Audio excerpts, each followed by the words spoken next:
Hello students, welcome back.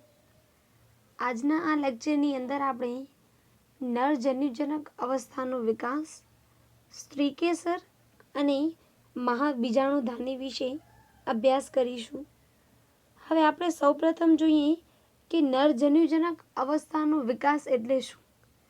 તો આપણે last લેક્ચરની અંદર કીધું હતું કે પરાગરજ જે છે તે નરજન્યુજનક અવસ્થાનું પ્રતિનિધિત્વ કરે છે.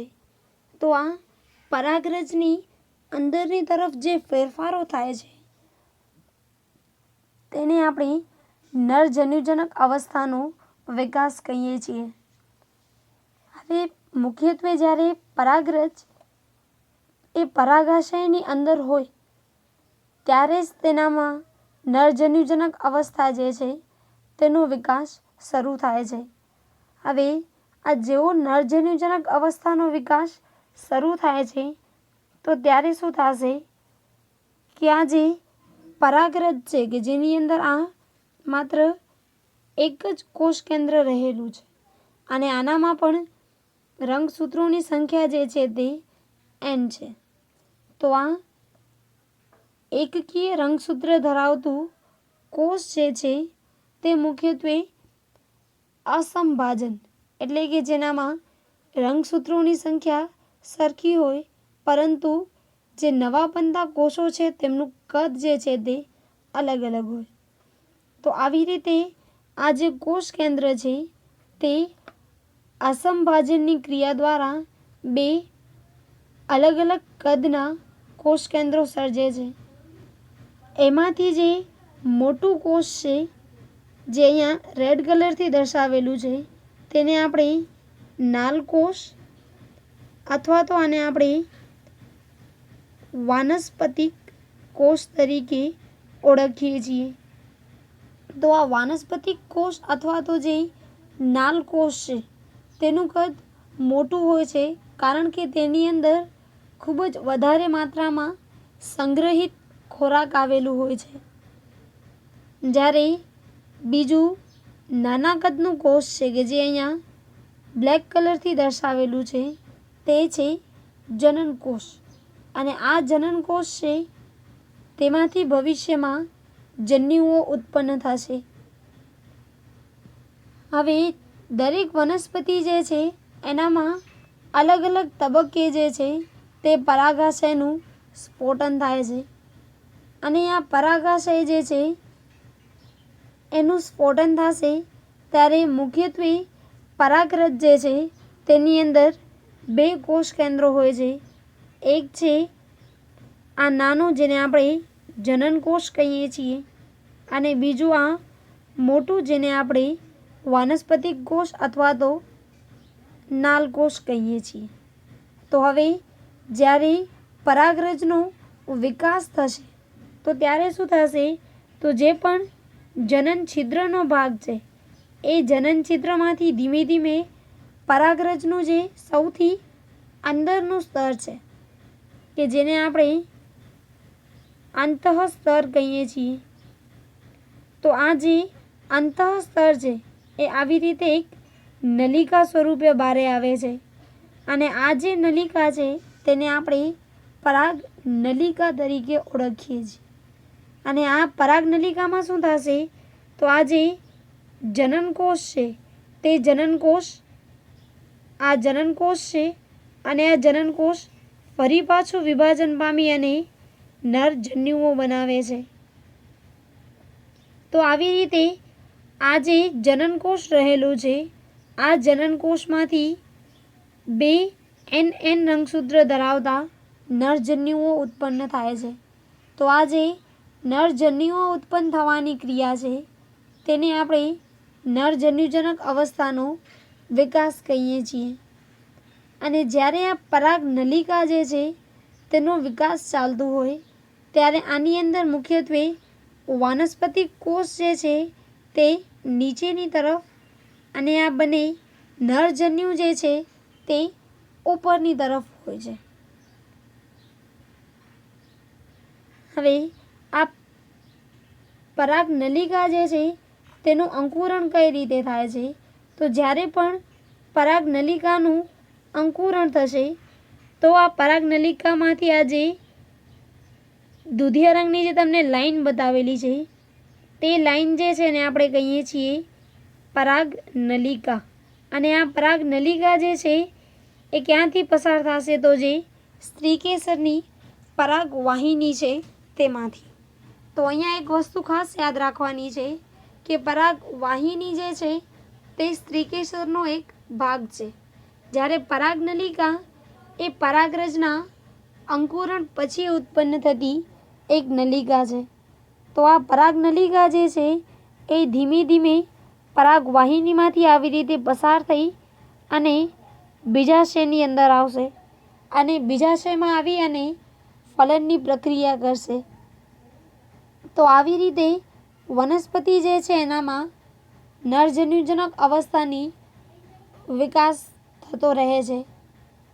હવે લગભગ સુધી જે 60% જેટલી આવૃત બીજધારીઓ છે એનામાં પરાગરજ જે છે એ મુક્ત ક્યારે થાય છે તો જ્યારે તે દ્વિકોષ કેન્દ્રીય અવસ્થામાં હોય, એટલે કે પરાગરજની અંદર 2 કોષ કેન્દ્ર હોય, જેમાંથી એક હશે આ જનરેટિવ સેલ એટલે કે જનન કોષ અને બીજું છે વેજીટેટિવ સેલ એટલે કે જેને આપણે નાલ કોષ અથવા તો વનસ્પતિ કોષ કહીએ છીએ. તો જો આવી રીતે જનન કોષ અને નાલ કોષ ધરાવતી પરાગરજ એ મુક્ત થાય તો આવી પરાગરજને આપણે દ્વિકોષ કેન્દ્રીય પરાગરજ કહીએ છીએ. અને 60% જેટલી જે આવૃત બીજધારીઓ છે એનામાં જ્યારે પરાગરજ પરાગાશયમાંથી મુક્ત થાય છે ત્યારે તે દ્વિકોષ કેન્દ્રીય હોય છે અને બાકીની જે 40% આવૃત બીજધારી છે એનામાં જ્યારે પરાગરજ મુક્ત થાય છે ત્યારે તે ત્રિકોષ કેન્દ્રીય અવસ્થામાં હોય છે, કારણ કે અહીંયા જે જનન કોષ છે એનું વિભાજન થઈ અને અહીંયા બની જશે નરજન્યુ. તો આ 2 નરજન્યુ ઉત્પન્ન થશે. તો આ 2 નરજન્યુ અને એક નાલકોષ, આવી રીતે પરાગરજની અંદર 3 કોષ કેન્દ્રો હશે, એટલે આપણે તેને ત્રિકોષીય પરાગરજ તરીકે ઓળખીએ છીએ. જ્યારે આ જે દ્વિકોષીય પરાગરજ છે એ સ્ત્રીકેસર ઉપર પહોંચશે ત્યારબાદ તેના જનનકોષમાંથી નરજન્યુઓ ઉત્પન્ન થશે અને કેટલીક આવૃત બીજધારી વનસ્પતિ જે છે તેનામાં આ પરાગરજ જ્યારે પરાગાશયની અંદર હોય ત્યારે જ આ પ્રક્રિયા પૂરી થઈ જતી હોય છે. તો આવી રીતે પરાગરજ જે છે તે દ્વિકોષીય અથવા તો ત્રિકોષીય અવસ્થામાં મુક્ત થઈ. હવે આ જે પરાગરજ છે એ મનુષ્યમાં કેટલાક રોગો પણ કરે છે. જેમ કે તમે ઘણી વખત જોયું હશે કે કેટલાક લોકો બગીચાની અંદર એન્ટર થાય એ સાથે જ તેમને છીકો જે છે એ શરૂ થઈ જાય છે, અથવા તો આંખોમાંથી પાણી પડે, નાકમાંથી પાણી આવે. તો આવા બધા લક્ષણો જે છે એ પરાગરજની એલર્જીના લીધે હોઈ શકે. અને આ પરાગરજ જે છે એ શ્વસન તંત્રની અંદર પ્રવેશ કરે છે ત્યારે બ્રોન્કાઇટિસ જેવા રોગો જેમ કે અસ્થમા, બ્રોન્કાઇટિસ વગેરે શ્વસન તંત્રને લગતા કેટલાક રોગો પણ કરે છે. અને આવી એક પરાગરજનું નામ છે પાર્થેનિયમ અથવા તો જેને ગાજર ઘાસ પણ કહેવામાં આવે છે. અને તે ભારતમાં જ્યારે બહારેથી ઘઉં આયાત કરવામાં આવ્યા તો એની સાથે સાથે જ ભારતમાં આવી હતી. અને આ પરાગરજ જે છે એ ઘણા બધા મનુષ્યોમાં શ્વસન તંત્રને લગતા રોગો પણ કરે છે. હવે આ પરાગરજ જે છે તેની અંદર ઘણા જ બધા પોષક દ્રવ્યો રહેલા છે, જેમ કે તેની અંદર શર્કરાઓ છે, કેટલાક એમિનો એસિડ અને વિટામિન પણ હાજર છે. તો જે વિકસિત દેશો છે તો આ દેશોની અંદર પરાગરજ જે છે તેની ગોળીઓ મળે છે, જેને પરાગરજની ગોળી તરીકે ઓળખવામાં આવે છે. અને આવી ગોળીઓ જે છે તેનો ઉપયોગ મુખ્યત્વે જે રેસના ઘોડા કે જે અથવા તો એથ્લીટ્સ જે હોય, જે રમતવીરો છે તે ઉપયોગ કરે છે. કારણ કે આ પરાગરજ જે છે તેના ઉપયોગથી તેના શરીર જે છે તેની અંદર વધારે પ્રમાણમાં ઊર્જા આવે છે. અને એમના કારણે જે એથ્લીટ્સ કે જે રમતોમાં ભાગ લે છે અથવા તો રેસના ઘોડાઓ જે છે તેમનું જે પરફોર્મન્સ છે તે થોડુંક સારું થઈ જાય છે. હવે દરેક પરાગરજ જે છે એ ફલન કરી જ શકે એવું જરૂરી નથી. હવે આ પરાગરજ જે છે એ ફલન કરી શકશે કે નહીં તેનો આધાર જે છે તે પુંકેસરમાંથી મુક્ત થયા બાદ કેટલા સમયમાં સ્ત્રીકેસર સુધી પહોંચી શકે છે તેના પર આધાર છે. કારણ કે દરેક પરાગરજ જે છે તેની જીવિતતા એટલે કે જે જીવંત રહેવાનો સમય છે તે અલગ અલગ હોય છે. જેમ કે આપણે ચોખાનું ઉદાહરણ લઈએ તો ચોખા અને ઘઉં જે છે એનામાં એક વખત જો પરાગરજ પરાગાશયમાંથી મુક્ત થઈ જાય એના પછીની જો 30 મિનિટની અંદર જ તે સ્ત્રીકેસરના સંપર્કમાં આવે તો જ તે જીવંત રહી અને ફલનની ક્રિયા કરી શકે છે. અને 30 મિનિટ બાદ આ પરાગરજ જે છે તે પોતાની જીવંતતા જે છે તે ગુમાવી દે છે. જેના પરિણામે આવી પરાગરજ જે છે એ 30 મિનિટ પછી ફલનની ક્રિયા નથી કરી શકતી. તો આવી રીતે દરેક વનસ્પતિ જે છે તેની પરાગરજનો જે જીવંતતાનો સમય છે તે અલગ અલગ હોય છે. હવે આપણને જો કૃત્રિમ સંવર્ધન કરવું હોય એટલે કે ચોક્કસ વનસ્પતિની પરાગરજ લઈ અને તેનું એક અન્ય વનસ્પતિ સાથે ફલન કરાવવું હોય તો ઘણી વખત પરાગરજ જે છે એનું સંગ્રહ પણ કરવું પડે છે. તો આ પરાગરજનો સંગ્રહ જ્યાં થાય છે તેને આપણે પરાગ બેંક અથવા તો પોલેન બેંક તરીકે ઓળખીએ છીએ. કારણ કે ત્યાં પરાગરજ જે છે એ ખૂબ લાંબા સમય સુધી સંગ્રહિત રહી શકે છે. અને આ પરાગ બેંક અથવા તો પોલેન બેંક જે છે એની અંદર આપણે મુખ્યત્વે પ્રવાહી નાઇટ્રોજન લિક્વિડ નાઇટ્રોજનનો ઉપયોગ કરી અને આ પરાગરજ જે છે એનો સંગ્રહ કરીએ છીએ. કારણ કે આ પ્રવાહી નાઇટ્રોજન જે છે તેની મદદથી આપણે લગભગ -196 ડિગ્રી સેલ્સિયસ જેટલું તાપમાન જે છે તે મેળવી શકીએ છીએ. તો આટલા નીચા તાપમાને જે છે એ આપણે પરાગરજને સંગ્રહિત કરી શકીએ છીએ.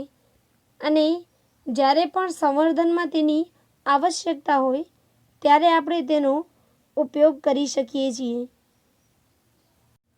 તો અહીંયા આપણું પુંકેસર નાર પ્રજનન અંગ જે છે તે પૂરું થાય છે. આની અંદર આપણે પુંકેસર, તેના ભાગો, ત્યારબાદ તેનામાં પરાગાશય, પરાગાશયની અંદર લઘુ બીજાણુધાની, લઘુ બીજાણુધાનીમાં લઘુ બીજાણુજનનની ક્રિયા, આ ક્રિયા દ્વારા ઉત્પન્ન થતી પરાગરજ અને આ પરાગરજની રચના અને તેનામાંથી નરજન્યુ કઈ રીતે ઉત્પન્ન થાય છે તેનો અભ્યાસ કર્યો. હવે આપણે પુષ્પ જે છે તેના માદા પ્રજનન અંગ સ્ત્રીકેસર વિશે અભ્યાસ કરીએ. તો આ સ્ત્રીકેસર જે છે તેને જાયાંગ તરીકે પણ ઓળખવામાં આવે છે. અને આ સ્ત્રીકેસર એ આપણને ખબર છે કે દરેક પુષ્પનો માદા પ્રજનન અંગ છે. હવે આ સ્ત્રીકેસર જે છે એની સંખ્યાના આધારે પુષ્પોને આપણે બે ભાગમાં વર્ગીકૃત કરીએ છીએ. જો સ્ત્રીકેસરની સંખ્યા એક જ છે એટલે કે આખા પુષ્પની અંદર જો એક જ સ્ત્રીકેસર આવેલું છે તો એવા પુષ્પને આપણે એક સ્ત્રીકેસરી પુષ્પ કહીએ છીએ. ઉદાહરણ તરીકે વટાણા જે છે તો આ વટાણાના એક પુષ્પમાં માત્ર એક જ સ્ત્રીકેસર આવેલું છે. જ્યારે કોઈ પુષ્પમાં 2 કરતાં વધારે સ્ત્રીકેસર આવેલા હોય તો આપણે તેને બહુસ્ત્રીકેસરી પુષ્પ કહીએ છીએ, જેમ કે જાસૂદ. હવે આ જે બહુસ્ત્રીકેસરી પુષ્પો જે છે તે એકબીજા સાથે જોડાયેલા પણ હોઈ શકે અથવા તો મુક્ત પણ હોઈ શકે. હવે જો આ 2 કરતાં વધારે બધા જ સ્ત્રીકેસર એ ભેગા થઈ અને એક બંચ બનાવે છે તો તેને આપણે યુક્ત સ્ત્રીકેસર કહીએ છીએ. જેમ કે આ આકૃતિમાં તમે જોવો છો કે ઉપરની તરફ આ બધા જ જે સ્ત્રીકેસર છે જે તમને રેડ કલરના દેખાય છે તે સ્ત્રીકેસર છે. તો આ 5 સ્ત્રીકેસર જે છે તે ભેગા મળી અને એક જ પરાગવાહિની બનાવે છે. તો આવા સ્ત્રીકેસરને આપણે યુક્ત સ્ત્રીકેસર કહીએ છીએ. જ્યારે અમુક વનસ્પતિમાં સ્ત્રીકેસર એકબીજાથી મુક્ત હોય છે, જેમ કે અહીંયા તો આ દરેકે દરેક સ્ત્રીકેસર જે છે તે એકબીજાથી મુક્ત છે. તો આવા પુષ્પને આપણે મુક્ત સ્ત્રીકેસરી પુષ્પ તરીકે ઓળખીએ છીએ. હવે દરેક સ્ત્રીકેસર જે છે એની અંદર મુખ્ય 3 ભાગો આવેલા છે, જેમાં સૌથી ઉપરનું છે પરાગાસન. તો આ પરાગાસન જે છે એ સ્ત્રીકેસરનો સૌથી ઉપરનો ભાગ છે અને આ ભાગ જે છે એક ખીટી એટલે કે ખીલી જેવો હોય છે, જે તમે ખીલીના ઉપરના ભાગમાં જે ગોળાકાર થોડીક રચના જોવો છો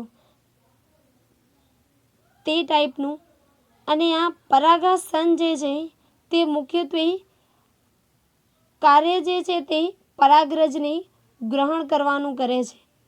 એટલે કે પરાગરજ જે છે એના માટેનું આ આસન છે, એટલે આપણે તેને પરાગાસન તરીકે ઓળખીએ છીએ. ત્યારબાદ સ્ત્રીકેસરનો બીજો ભાગ છે પરાગવાહિની. હવે આ પરાગવાહિની જે છે એ પરાગાસન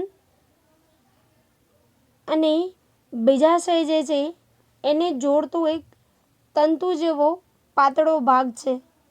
હવે આ પરાગવાહિની જે છે એ કેટલાક પુષ્પોમાં લીસી પણ હોય છે અને કેટલાક પુષ્પોમાં આ પરાગવાહિનીની ઉપર નાના નાના રોમ પણ જોવા મળે છે.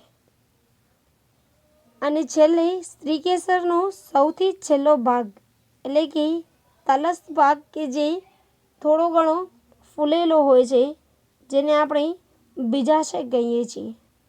તો આ દરેક બીજાશય જે છે તેની અંદર એક કોટર આવેલું હોય છે અને આ કોટરની અંદર જરાયુ હોય છે.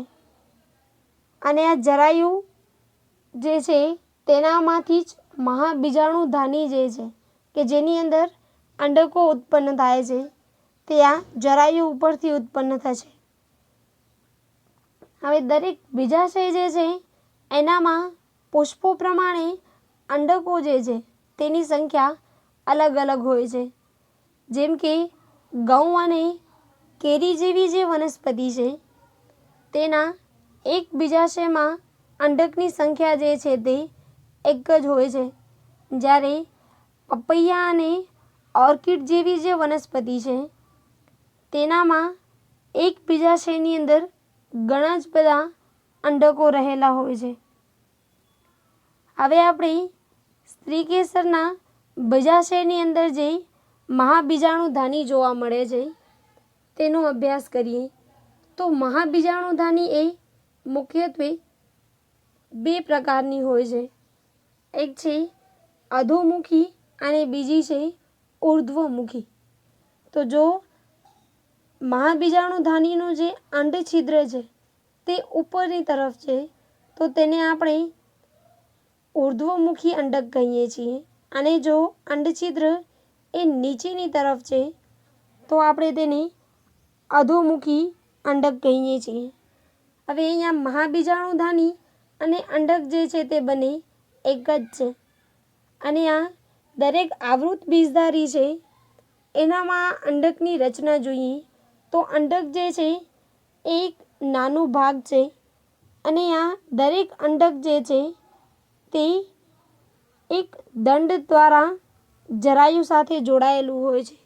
તો હવે અહીંયા જરાયુનું આપણે ઉદાહરણ લઈએ તો જ્યારે આપણે વટાણાની ફળી ફોલીએ છીએ તો આ વટાણાનું દરેક જે ગોળાકાર બીજ છે ને એ વટાણાની દિવાલ સાથે જોઈન્ટ હોય છે.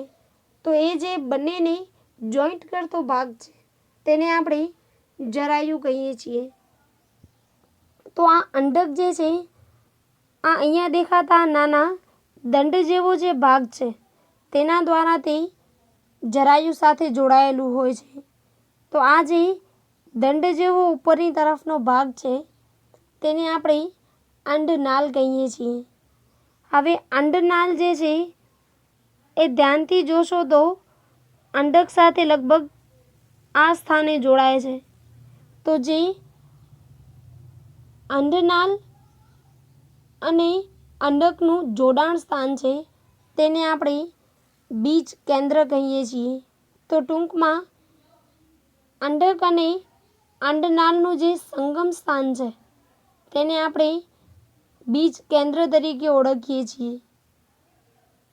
હવે આ દરેક અંડક જે છે તેની ફરતે આ તમને જે પટેલ જેવી રચનાઓ દેખાય છે તે જોવા મળે છે અને લગભગ સુધી દરેક આવૃત બીજધારી છે એનામાં અંડકની ફરતે 2 અંડક આવરણ આવેલા હોય છે, જેમાંથી આ જે બહારનું અંડક આવરણ છે તેને આપણે બાહ્ય અંડક આવરણ અને જે આ અંદરનું અંત આવરણ છે તેને આપણે અંતઃ અંડક આવરણ તરીકે ઓળખીએ છીએ.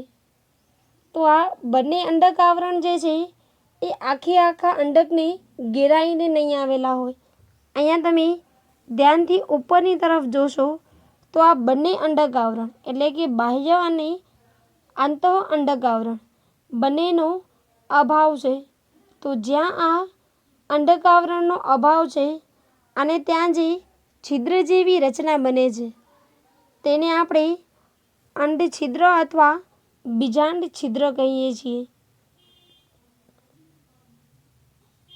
અને આ અંડછિદ્ર છે એની એક્ઝેક્ટ સામેની તરફ જે ભાગ આવેલું છે તેને આપણે અંડક તલ અથવા તો નાભી તરીકે ઓળખીએ છીએ. હવે આ સમગ્ર અંડક જે છે તેનો આ જે મુખ્ય દેહ છે એટલે કે અંડક આવરણની સૌથી અંદરનો જે ભાગ છે તેને આપણે કહીએ છીએ પ્રદેહ. તો લગભગ સુધી અંડકનો જે મુખ્ય દેહ છે અથવા તો મુખ્ય રચના જે છે તે છે પ્રદેહ. અને આ પ્રદેહનો જે દરેક કોષ છે તેની અંદર ખૂબ જ વધારે માત્રામાં સંગ્રહિત થયેલો ખોરાક હોય છે. અને આ પ્રદેહનો જ એક કોષ છે એ વિકાસ પામી અને ભ્રૂણપુટનું નિર્માણ કરે છે. અને આ જે ભ્રૂણપુટ છે એને જ આપણે બીજા શબ્દોમાં માદા જન્યુજનક કહીએ છીએ.